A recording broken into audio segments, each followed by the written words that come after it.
Hi hello welcome to easy cooking with Preethi.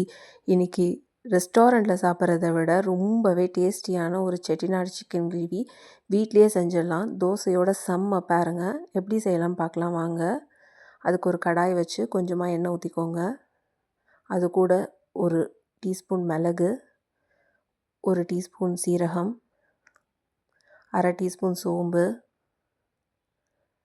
அரை teaspoon கசகசா, ஒரு டீஸ்பூன் தனியா, அது கூட 5-6 வரமிளகா, இதெல்லாம் போட்டு நல்லா வறுத்துக்கோங்க. அது கூட ஒரு கொத்து கருவேப்பிலையும் போட்டு நல்லா வறுத்துக்கோங்க. நல்ல ஒரு வாசனை வருங்க, அது வரைக்கும் நல்லா வறுத்துக்கோங்க. நல்லா வறுத்து ஆற வச்சு அதை ஒரு மிக்ஸி ஜாரில் போட்டு நல்லா பொடி பண்ணிக்கோங்க.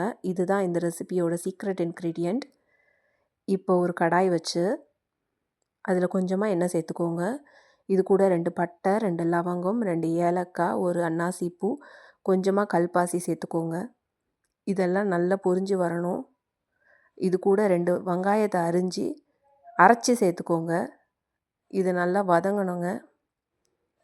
இதுதான் ஒரு கிரேவி கன்சிஸ்டன்சி கொடுக்கும்.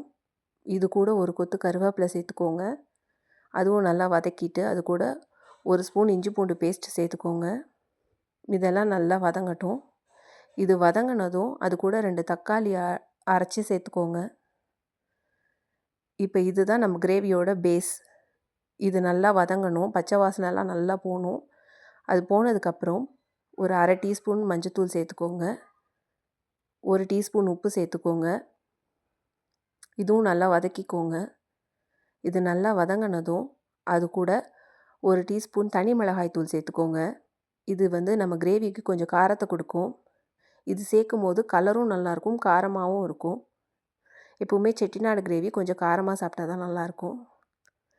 இது நல்லா வதங்கினதும் அது கூட ஒரு 1/2 கிலோ சிக்கன் சேர்த்துக்கோங்க.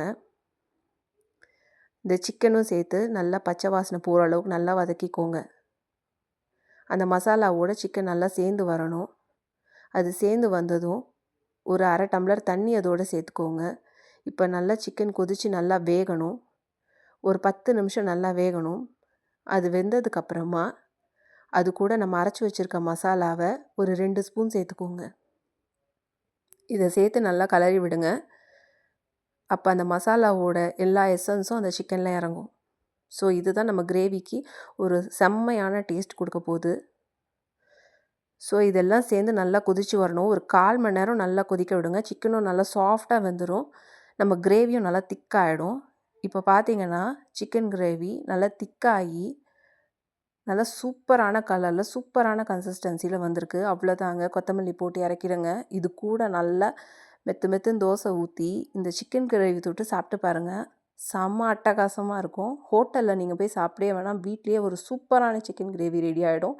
இதை மாதிரி உங்களுக்கு சிம்பிளாக ஈஸியாக சமைக்கணுன்னா ஈஸி குக்கிங் வித் ப்ரீத்தியை மறக்காமல் ஃபாலோ பண்ணுங்கள். தேங்க்யூ.